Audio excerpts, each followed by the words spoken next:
Ladies and gentlemen, the regular session of the Sangguniang Panglungsod is about to commence. Everyone, please rise.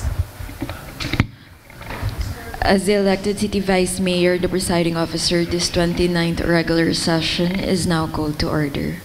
Roll call, please. The members of the Sangguniang Panglungsod, Honorable Michael Gerard T. Morada, Honorable Galileo P. Angeles, Honorable Jennifer Spy T. Toledo, Honorable Oscar M. Gozos II, Honorable Rio Fernicol H. Ronquillo, Honorable Venice D. Manalo, Honorable Miguel P. Lina III, Honorable Merlo P. Silva, Honorable Avior R. Rocafort, Honorable Ralph Peter S. Umali, Honorable Aris D. Macala, Honorable Percival V. Lojo, Honorable Windy P. Lat, Honorable Angela Antoinette B. Bautista, and the presiding officer, Honorable City Vice Mayor Camille Angeline M. Lopez. Do we have a quorum? We have a quorum. May I request the Honorable Spy Toledo for the invocation and the leading of the singing of the national anthem. In the name of the Father, of the Son, the Holy Spirit, Amen. Dear Father in heaven, let our thoughts be filled with all that is honorable, just, pure, gracious, good, and praiseworthy. We want to await your Spirit, not giving way to anxiety, but showing ourselves worthy to be your children. We want to be your children who can rise above even the most difficult conditions and maintain a quiet trust. To the glory of your Spirit within us, protect us now and always in your divine peace. Amen. In the name of the Father, the Son, and Holy Spirit. Amen. Lagay po natin ang ating kanang kamay sa kaliwang bahagi ng ating dibdib at sabay-sabay po nating awitin ang pambansang awit. Mga kababayan, ang pambansang awit ng Pilipinas.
Good morning, everyone. Privilege. Honorable Attorney Gali Angeles, you are recognized.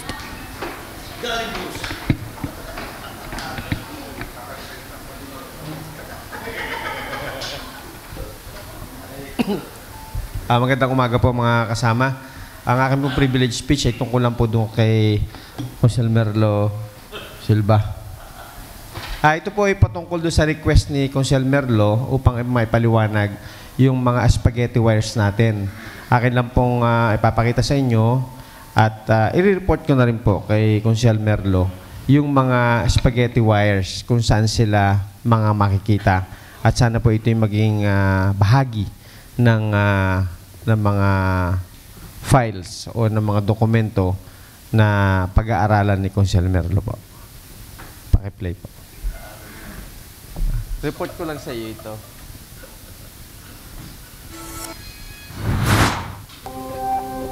Sa Barangay Sabang.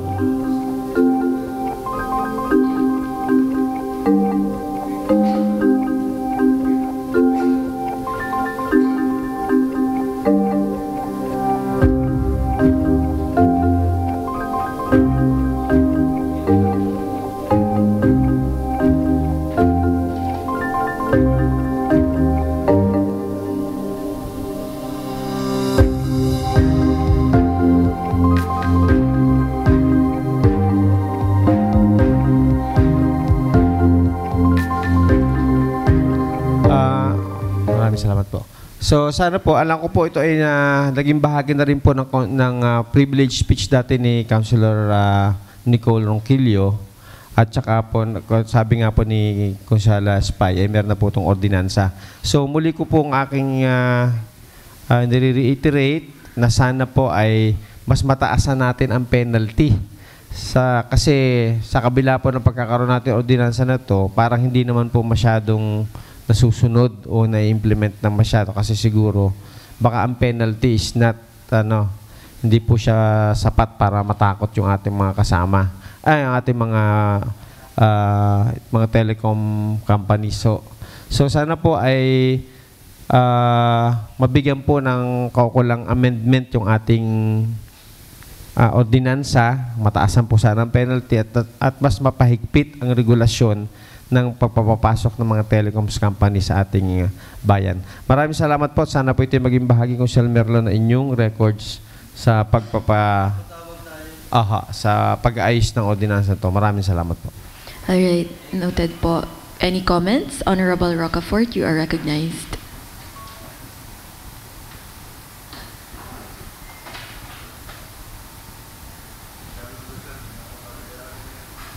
Madam Chair, palagay ko po ang pinakamaganda natin gawin dito ay yung ordinansa ko po na mayor's permit ng mga poste ng mga telecom companies. Dahil dito, mariregulate po natin yung kanilang poste. Bago natin sila issuehan ng mayor's permit, required silang ayusin yung mga spaghetti wires, Madam Chair.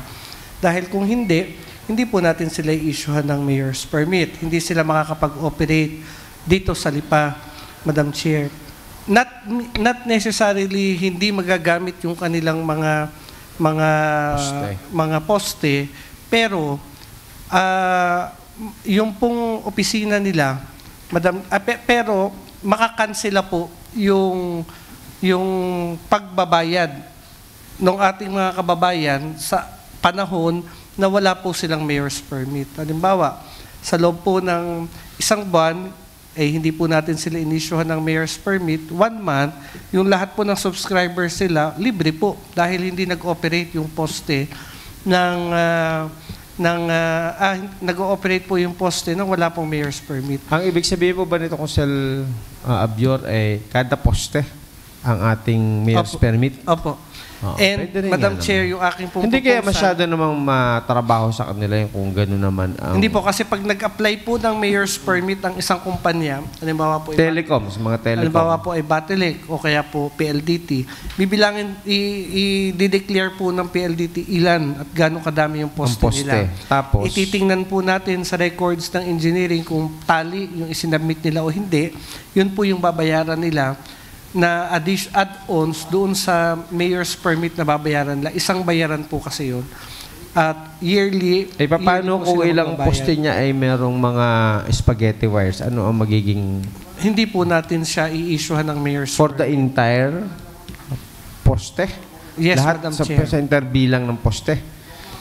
Kaya nga po mapupwersa sila na ayusin yung kanilang mga spaghetti wires.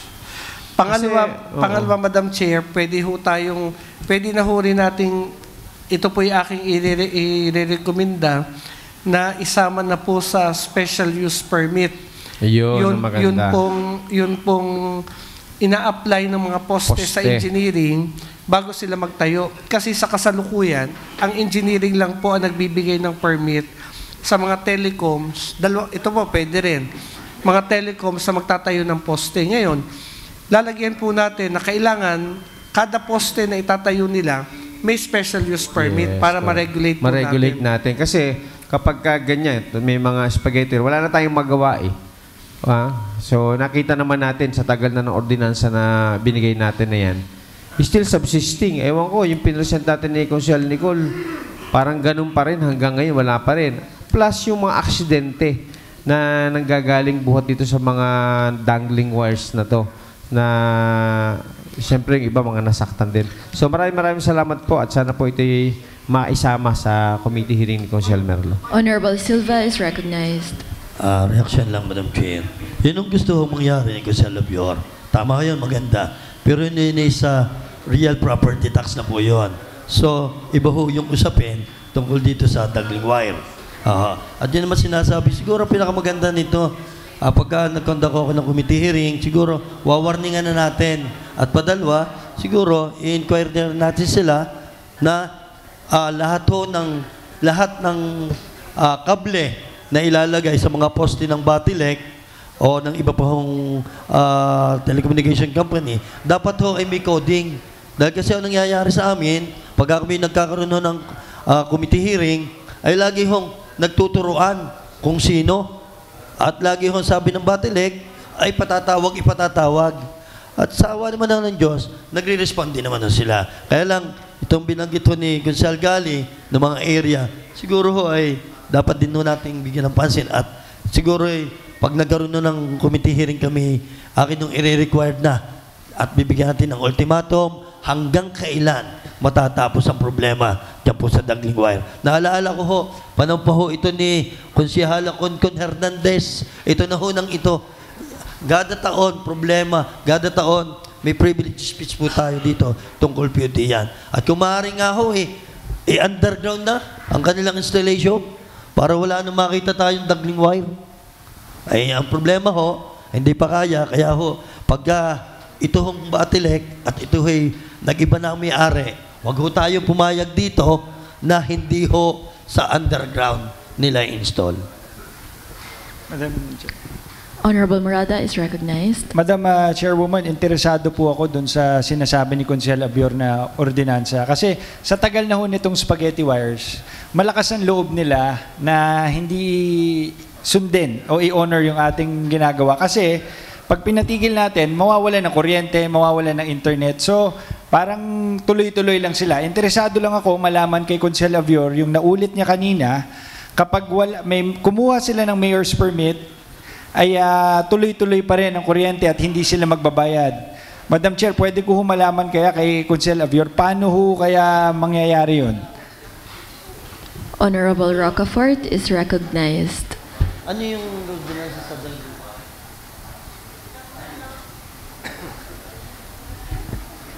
Madam Chair, ito po kasing mga telecom ay considered natin na public necessity, kailangan.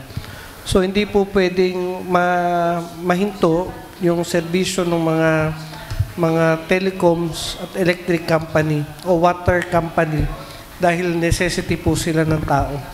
Pero pagka wala po silang permit, ay di pwede po natin silang saraduhan without affecting yun pong serbisyo nung kumpanya na yun. Otherwise, iti-take over po ng gobyerno yung mga company na ito. Doon po sa Valenzuela, meron po kasi silang ordinansa doon na uninterrupted public service. Pag po, nung ang Startol po ay nung ang NLEX po ay nagka-problema doon sa kanilang mga RFID system at humaba ang traffic, sinaraduhan po nila yung NLEX. So, ang ginawa po nila, dahil ito ay public necessity, kalsada, tinaas po nila yung barrier. Nagagamit pa rin po ng mga sasakyan yung access, pasok at labas ng NLEX, ng exit ay Valenzuela, pero hindi po sila nagbabayad. Dahil wala pong dahil cancel po yung mayor's permit. Hindi po sila pwedeng mag-operate. Pero pwede po natin gamitin yung kanilang negosyo dahil ito po ay necessity. So, Madam Chairwoman, sa madaling salita, para lang mas maunawaan ng lahat, kunyari, ni-require na natin na ipasa ang ordinansa. Si Globe, si Batilec ay required na kumuha ng mayor's permit. Ngayon, hindi sila sumunod sa ordinansang ginawa natin. Tuloy-tuloy ang kanilang services, pero hindi kailangan magbayad ng taong bayan. Tama po ba? Tama po. Ay, ito na ho siguro, Madam Chairwoman, ang solusyon na matagal na natin inaantay. Kung sana maipatupad natin ito ng ayos, kasi mapipilitan sila na ayusin kung hindi magbabayad ng tao, pero tuloy-tuloy ang services. Opo. Honorable Silva is recognized. Okay, I would like to know, ano yung ordinansa? Ako'y 3 taon nung wala eh. Ano yung ordinansa na ipinasa na sanggunian para po sa mga Dangling Wire na yan? May I know? Honorable Toledo is recognized. Sino nag-ganyan?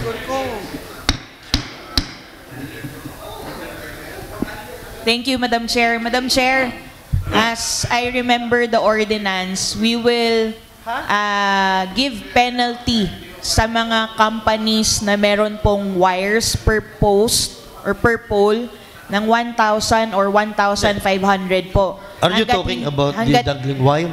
Apo. The spaghetti? Apo, yung dangling wire po at saka yung idle wire po nila. Magkano penalty per kung halimbawa ang isang kumpanya or ang Batelec mismo dahil sila ang may-ari ng poste. Pinaupahan nila sa mga kumpanya. So, ang responsible ay Batelec, tama? Madam Chair. Is it the Batelec or the company? Madam Chair, ang nakalagay po sa ating ordinansa, sa pagkakatanda ko po, si engineering po ang mag-check nung pong mga dangling wires. Kaso po, nahihirapan po si engineering mag-check sapagkat yun pong ibang mga kumpanya ay hindi po nakapaglagay ng kanilang palatandaan kung alin pong kumpanya yung mga wires po na iyon. Kaya po, hiningi po natin ang tulong ng mga kumpanya po to identify yung kanila pong mga wires at lagyan po ng identification. Yun pong sa penalty, Madam Chair, direct po yun kay company mismo, yung mga telco or yung mga So, CATV. you are talking about based on the ordinance, Yes po, na Madam. ang engineering ang responsible to check the dangling wire. Yes po, So, Madam Chair. may mga dangling wire. So, there is a violation because the engineering hanggang ngayon hindi na-check yan. So, may violation ng engineering department. Madam Chair, as we wanted to answer, Madam Chair, kulang din po kasi tayo sa kung paano po mag-identify. Gaya po ng sinabi ko, Madam Chair, kahit po ikutan po ng engineering po yan, yun po ay hindi pa rin po ma-identify ni engineering dahil nga po yung wire, wala pong inilagay si telco kung kanino pong wire po yun, Madam Chair. Yun ang So, hindi sinasabi rin po natin. natin ma-identify Yun ang kung sinasabi paano. natin. Pero, the main responsible on that particular cases ay ang Batelec dahil sila may-ari ng poste.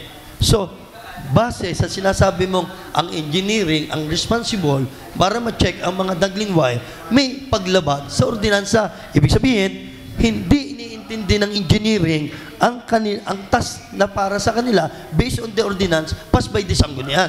Dahil kung nasunod sila, hindi na tayo magkakaroon pa ng usapin dito. Madam Chair, hindi po natin pwedeng masisi solely si engineering po sapagkat tayo po yun lamang po ang ating pwedeng ma-identify at hindi po natin pwedeng, utusan si Batelec na sila rin po ay mag-identify doon po sa mga wires. Kahit nga po sila hindi rin po nila ma-identify, Madam Chair. So, ang akin po dito ay si engineering po ang binigyan natin ng responsible para po magkaroon po ng checking and monitoring po doon based po sa ordinance na meron po tayo kung tama po ang pagkakatanda ko po. And sila rin po ang magbibigay ng penalty letter sa mga kumpanya po na hindi po sumusunod po dito, Madam Chair. Madam Chair, bago ko po tapusin din yung akin po sagot, bakit hindi po natin subukan na i-implement ng husto yun pong existing ordinance po natin na ang tagal-tagal na pong na-aproba dito po sa Sanggunian para po malaman po natin kung talagang yun po mga telco, yung mga CATV at yung iba't iba pa pong kumpanya kasama po ang Batelec kung makikipag-ugnayan po sa atin. Dahil nung ako po ang nakaupong chairperson dito, Madam Chair, lahat po ng mga telcos and CATV po, Madam Chair, ay hiningan po natin ng tulong para po tulungan tayo na maayos po ang mga spaghetti wires and dangling wires. Nagkataon lamang, Madam Chair, na dumating po ang COVID na 2 taon po tayong bawal pong lumabas ng atin pong mga tahanan. That's why nagkaroon po ng binben. Pero nung mga first months po, Madam Chair, ay unti-unti naman pong naayos po ng iba po mga telco kasama po ang Batelec po, Madam Chair, dito. So I suggest, Madam Chair, hanggat wala pa po tayong naipapasa ng mga draft ordinances coming from all the city councilors na nakakaisip po ng pwedeng maging solution, why not implement ng mas mahigpit po yung existing ordinance, and we'll see kung ano po ang mangyayari doon, Madam Chair. Dahil para sa akin po, kung ako po may-ari ng kumpanya, ang 1,000 or 1,500 na per poste na penalty, Madam Chair, ay mabigat din po ito para po sa kanila hanggat hindi po nila naaayos yung po mga dangling wires, Madam Chair. Madam Chair.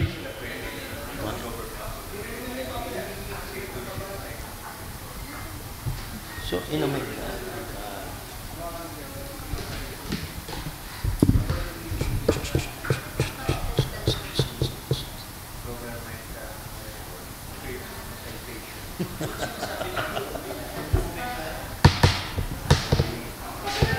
Pana?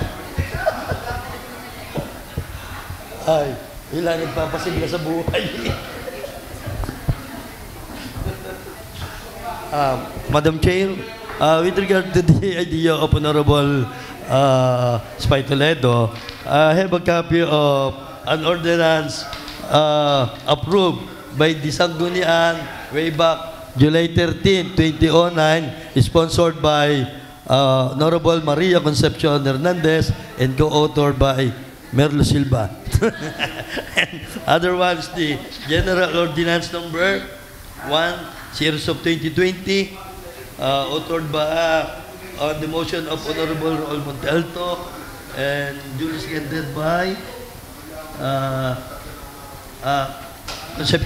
Maria Concepcion Hernandez, and one ordinance approved by the Sangguniang way back, way back September 20 at September 6, 2021, on motion by the Honorable Jennifer, sino gayon?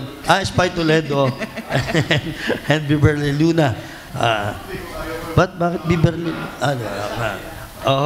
So sa tingin, tama ko si Gonzalo Spy, it's about time to request the mayor to implement these ordinances. Para siguro, Madam Chair, ay hindi na ho lagi tayo lagi tayo nagtatalo dito, ay siguro ang kita ko dito ay tingnan ho natin at kung maaari, pag ito na-implementa at hindi pa ho talagang nasunod, ay di atin nalahagyan ho ito ng isang penalty, gamitin na ho natin ang kamay na bakal para sa pagpe-penalize sa mga nasabi hong kumpanya. Kaya, Madam Chair, with the permission of the Chair, I will move for the passage of a resolution. Madam Chair, he is the chairperson of the Public Utilities. So, with his permission po.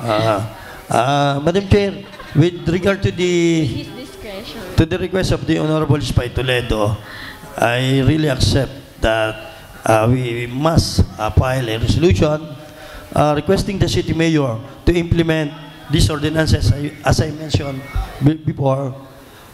So, para makita ho natin kung anong epekto sa lipa. So, Madam Chair, I move that this matter be considered as urgent. Any second? Hoy. Seconded by Honorable Umali. Discussion? Objection? Hearing none, the motion is hereby approved for urgency. So, Madam Chair, I move for the passage of a resolution requesting the mayor to implement the General Ordinance Number 6, General Ordinance Number 1, Series of 2020, and Special Ordinance Number 239-2021 for third and final reading. Any second? Seconded by Honorable Umali and Makala. Objection? Hearing none, the motion is hereby approved for the third and final reading. Privilege? We now proceed with Honorable Silva is recognized. Siguro, Madam Chair, ay medyo yun ang ating special use permit ordinance ay para hong kulang. Sa akin yung tingin, Madam Chair, it's about time na amendahan ho natin. Katulad ho ng dadating ho tayo sa isang punto na kung saan ho ay magkakaroon na ho ng racetrack dito sa atinong sa pinagkawitan.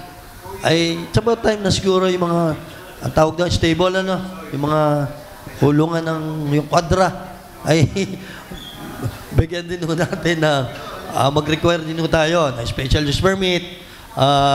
At tulad din nun, yung sinasabi ho ni Consel Abior, dito sa mga dangling wire, atin na rin ho isama sa special use ordinance. At yung pagpupunta, poste-poste. At tulad din ho ng yung sa easement or paggamit ho ng mga paglalagay ho ng mga building struktura na malapit ho sa mga creek ay kinakailangan ho malaman din ng sanggunian. Na privilege na yung last time. Wala, hindi. Isasama na nga sa paglalagay ng SUP. At katulad din ho ng ayan o, labeling. Labeling. Ano pa nga? Ano pa? Parang yun. Labeling. Blast. Hindi, wala ta. Keep silent on blasting. Labeling, quarrying. Excavation. Excavation, and digging, and lahat na. And it's Siguro ho, it's about time na isama na ho natin to. Upang sa ganun ho, lahat tayo dito ay alarming. Dahil kasi, Madam Chair, kapag hindi ho natin ginawa ito, ang mangyayari ho dito, ay tayo ho ay mabibigla na lamang sa nangyayari sa ating kapaligiran. Like for example ho, during that, nung way back, di ko lang, nakalimutan ko na kung ilang taon ang nakakalipas, nagkaroon ho dito ng isa hong malaking raid na kung saan ho, hindi ho natin alam na bigla tayong lahat, nagkaroon pala ho sa Lipa ng laboratorio ng Shabu. Ay hindi ho natin alam yun. Hindi ka ho? Oo. Yung pati tower.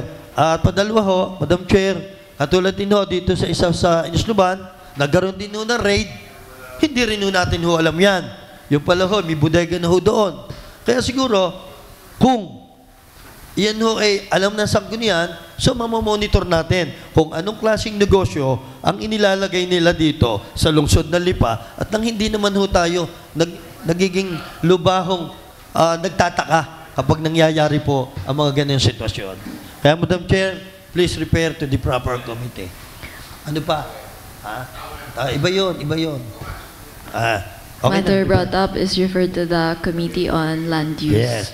Pa po, Madam Chair, sasamantalin ko ng pagkakataong ito, siguro ho, revisit ho natin ang ating din ordinansa regarding yung pagpupunta po ng mga tower, mga cell site. Unang-una, Madam Chair, hindi ko malaman kung paano natin sinisingil yung mga naiput up ng tower before the pandemic and after the pandemic. Unang-una ho, anong basihan ng city government sa paniningil nila ng permit or ng real property tax ay hindi ho yata dumaan sa sanggunian. Ayun yung, paano ho yung special use permit, hindi rin ho dumaan sa sanggunian. Yun yung paglalagay ho nila mismo, pagre-reclassify ng property, hindi rin ho dumaan sa sanggunian. Ano po ang basihan ng paniningil ng pamahalaan o sinisingil baga ng pamahalaan? Ito ho mga may-ari ng cell site na ito o mga kumpanyang ito o mga may-ari ho ng mga property ito. Ang atin ho, itama ho natin. Atin nung tingnan kung paano at bakit sila nakakapaningil without any ordinance or resolution coming from this sanggunian, Madam Chair. So, please refer to the proper committee at nang ito ho ay maitama natin ho lahat-lahat, Madam Chair. Matter brought up is referred to the Committee on Land Use ulit, no? Ways and Means. Hindi, depende sa mga dahil tower, Ways and Means and Land Use. Yun, atin na. Lead committee would be the Committee on Ways and Means. Public Utilities. And also jointly referred to the Committee on Public Utilities. Privilege. Honorable Gozos, you are recognized.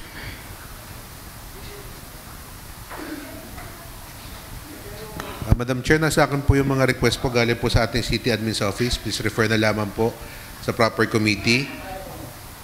Reclassification request of Mr. Joselito Tapay with an area of 2,000 160 square meters from agricultural to agro-industrial use located at Barangay Marawoy, and they also have a special use permit for their proposed warehouse. Request of Mr. David Tan of Rockwell Land Corporation for the reclassification of their property with an area of 172,691 square meters from agricultural use into residential commercial use located at Barangay Bagong Pook.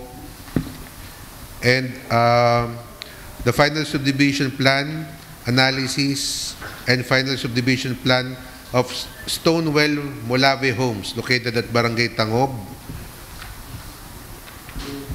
And the final subdivision plan together with the final subdivision plan analysis of Terreno South located at Barangay Pangao.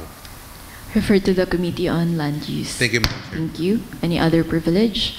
We now proceed with the reading of the minutes of the preceding session and approval of the same. Honorable Attorney Gali Angeles, you are recognized.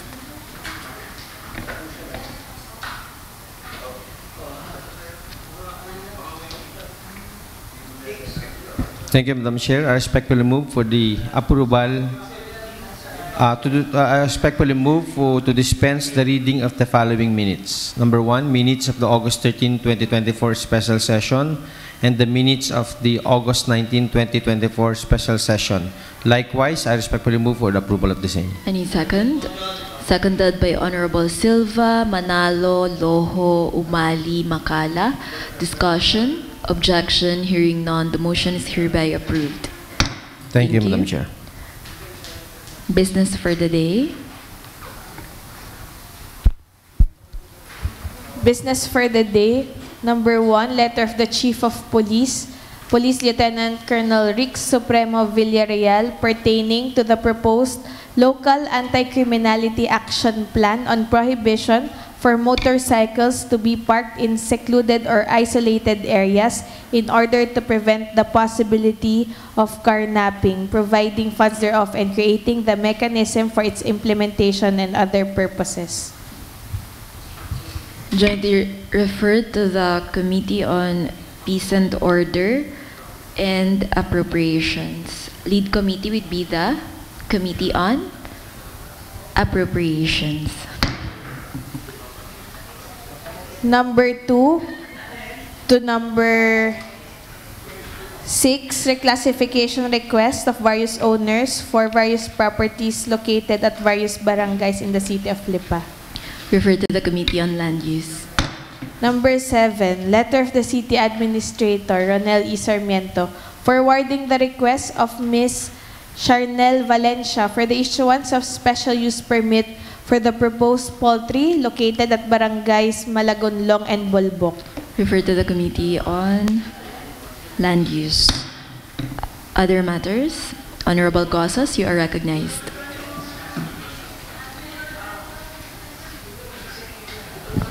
Madam Chair, other matters po. Motion for urgency with regards to the following matters. Reclassification request from agricultural to commercial use of Ms. Maria Soledad de Leon with an area of 10,000 square meters located po at Barangay Antipolo del Norte. The request of the same Ms. Maria Soledad de Leon for another 10,000 square meters from agricultural to commercial use located also at Barangay Antipolo del Norte. And again po, the request of Ms. Maria Soledad de Leon for their from agricultural to commercial use with an area of 20,000 square meters located po at Barangay Antipolo del Norte. Motion for urgency muna po, Madam Chair. Any second? Seconded by Honorable Umali. Discussion, objection, hearing none, the motion is hereby approved for urgency. Madam Chair, I would like to request an ordinance classifying the property of Ms. Maria Soledad de Leon with an area from agricultural to commercial use with an area of 10,000 square meters, another 10,000 square meters, and at 20,000 square meters, all located po at Barangay Antipolo del Norte, and the same be excused from the three reading principle and approved for third and final reading. Jointly moved by Honorable Silva, seconded by Honorable Umali. Objection? Hearing none, the motion is hereby approved for the third and final reading. Madam Chair, I would like to request an ordinance approving the final subdivision plan together with the final subdivision plan analysis of Terreno South located at Barangay Pangao and authorizing the city mayor to grant the corresponding development permit to the said project. Motion for urgency. Duly seconded. Discussion? Objection? Hearing none, the motion is hereby approved for urgency. Madam Chair, I would like to request an ordinance approving the final subdivision plan and the final subdivision plan analysis of Terreno South located at Barangay Pangao and giving authority to the city mayor to issue the corresponding development permit. And the same be excused from the three reading principle and approved for third and final reading. Seconded by Honorable Silva. Umali. Discussion? Honorable Rocafort is recognized. Madam Chair, kung nga ngayon pa lamang po papa-aprobahan ng development permit and final subdivision plan and final subdivision plan analysis, dapat po wala pa po nagagawa doon kasi hindi po dapat po ngayon pa lamang po ma-aprobahan. So most likely po wala pa pong ginagawa doon. Wala. Pag may gawa na. Okay. Is there any Honorable Silva? Panahon mo to. Pangaw to. Honorable Silva is recognized. Madam Chair, I'd like to ask, kailan nyo inaprubahan yung reclassification ordinance? Madam Chair, hindi ko po masasagot. Most likely po nung bago po ako maging councilor kasi po hindi ko po inabot yung reclassification nung sa Rockwell sa Barangay Pangao. So, I move for a recess of 1 minute. So, to check out the ordinance. I'm declaring a recess. Session resumes. Wala pa. Hello? Okay. Yan. Hold on lang po.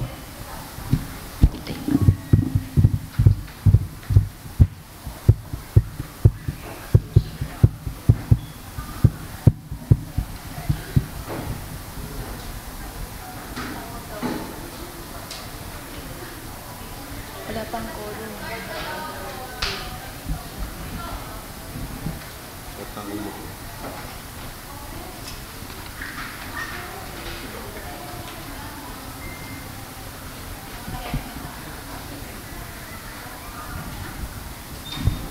Motion kaya ako ng oral ko.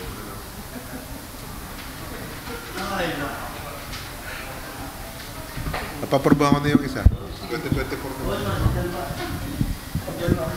Hindi, yung isa lang. Yung isa hindi. Ito, 2024 to. Wala pa. 2024 yan.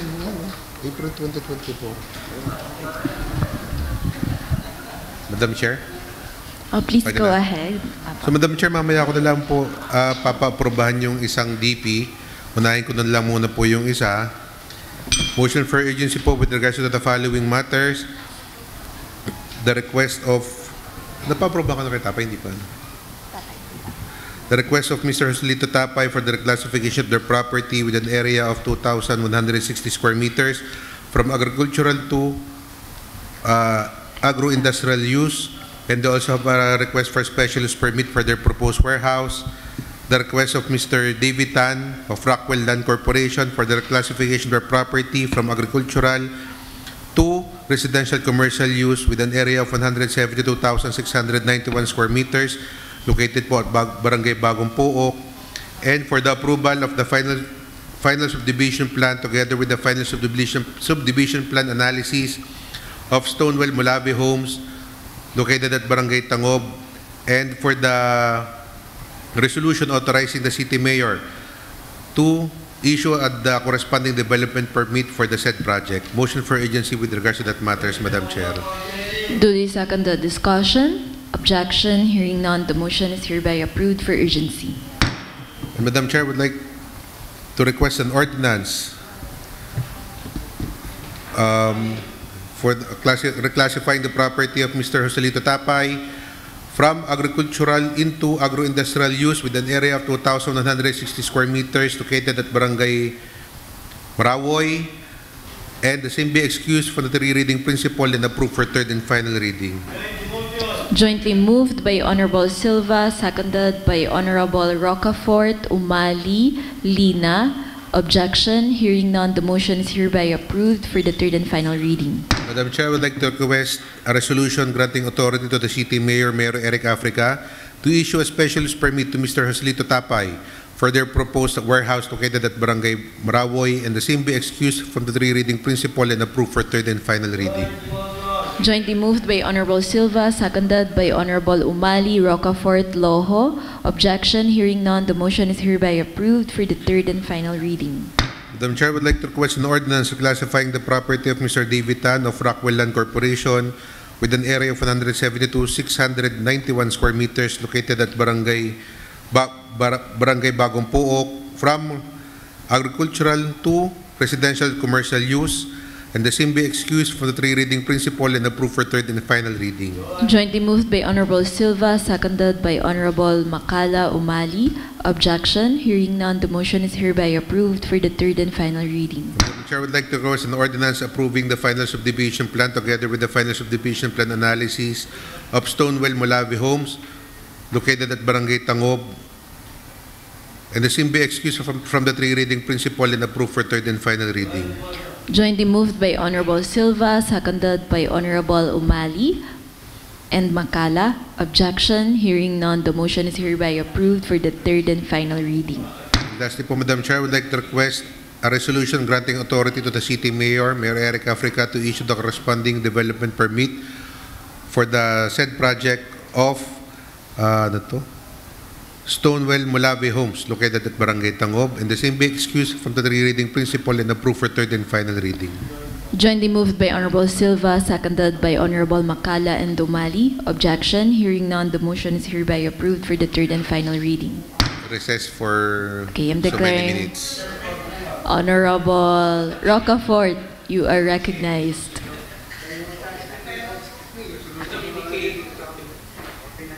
Madam Chair, please refer to the Committee on Budget, the City Supplemental Annual Investment Plan, 03-2024. Refer to the Committee on Appropriations. Madam Chair, ang nakalagay po kasi sa request ay resolution. So, please check na lamang po kung resolution po talaga o ordinance yung para sa development permit na i-issue ng City Mayor. Thank you, Madam Chair. Thank you. I'm declaring a recess. Okay, session resumes. Madam Chair, last na po. Motion for urgency po with regards to the for the approval of the final subdivision plan together with the final subdivision plan analysis of Terreno South located at Barangay Pangaw. And they have a request po. The Mayor has a request for the resolution authorizing the City Mayor to issue the development permit for the said project. Motion for urgency, Madam Chair. What is the point of order?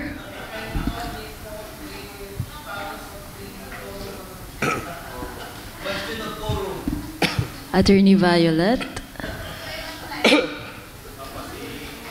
1, 2, 3, 4, 5, 6, 7, 8.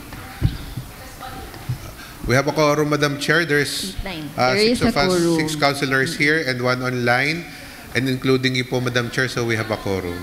Meron online. SK and ABC.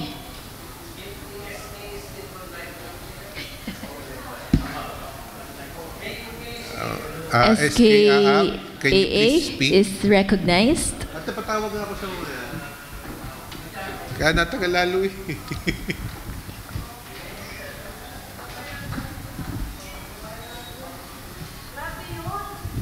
Madam Chair, we have a quorum na po.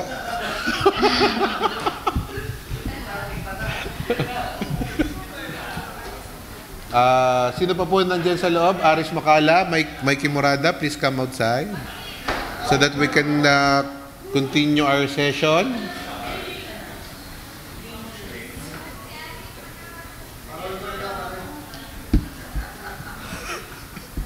Ay, wala rin pala. Hindi rin mababawasan. Madam Chair, we have a quorum na po.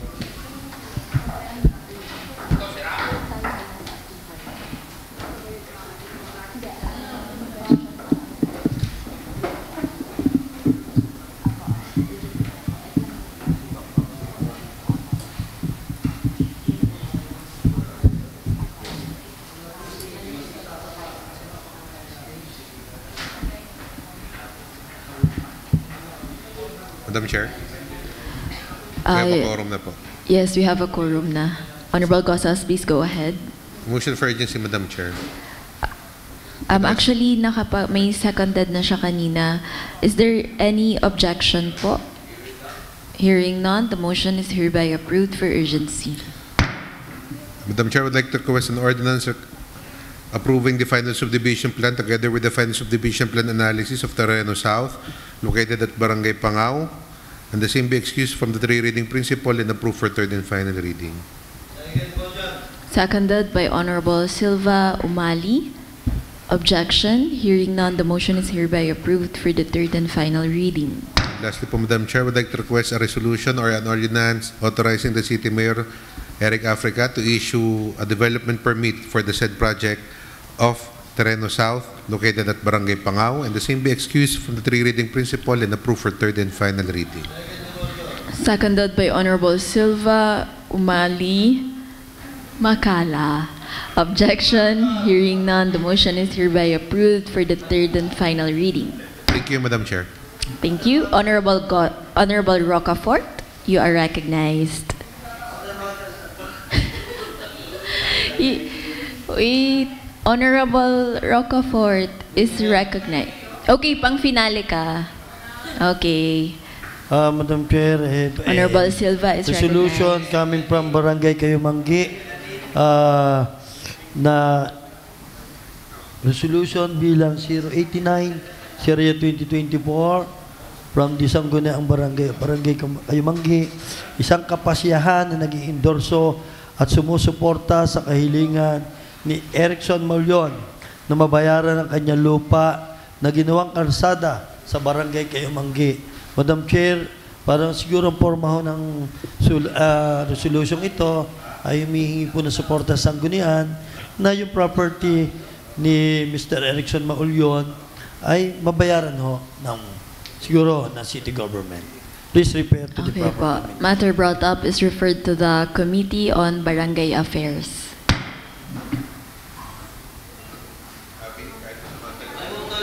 Wait po, hindi pa. Honorable Rocafort is recognized. No, not yet. I move to adjourn.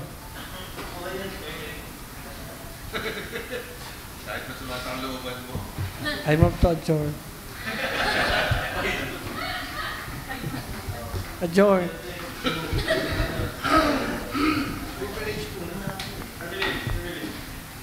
Madam Chair. Asa na yung papel? Hindi nga pa. Konting background.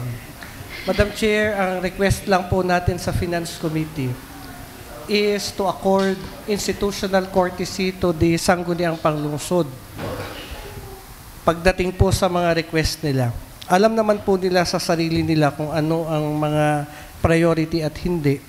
So sana, pag priority po, ay 1 week before the deadline na kailangan nila, isubmit nila sa atin yung request. Nasasanay po kasi sila na dadalhin nila sa sanggunian, paaprubahan na po agad nila without us thinking of what is the request.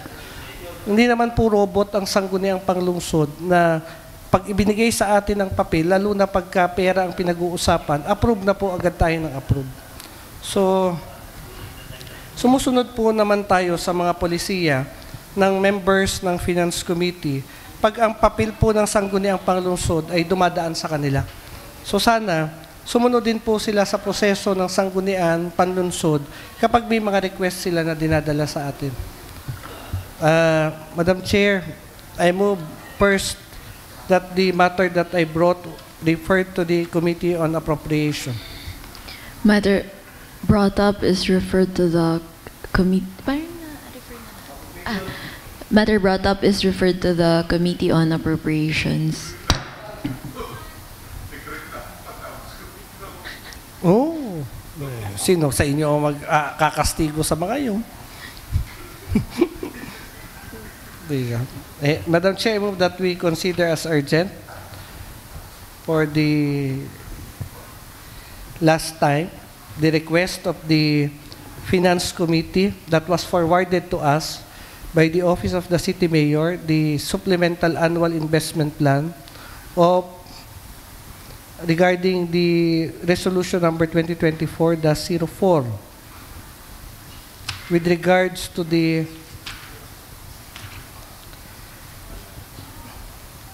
following items. The other general services amounting to 1.5 million, communication equipment 120,000, medical, dental, and laboratory supplies amounting to 25,100,000, with a total amount of 26,720,000 be considered as urgent. Any second? Duly seconded. Discussion? Objection? Hearing none, the motion is hereby approved for urgency. Madam Chair, I move that we pass a resolution approving Supplemental Annual Investment Program, SAIP number 2024-03, amounting to 26,720,000. The same be considered as approved for third and final reading and exempt from the three-reading principle. Any seconded by Honorable Toledo, Silva, Loho, Umali. Objection? Hearing none, the motion is hereby approved for the third and final reading. Any other matters? Session, duly seconded, session is now adjourned. Thank you po.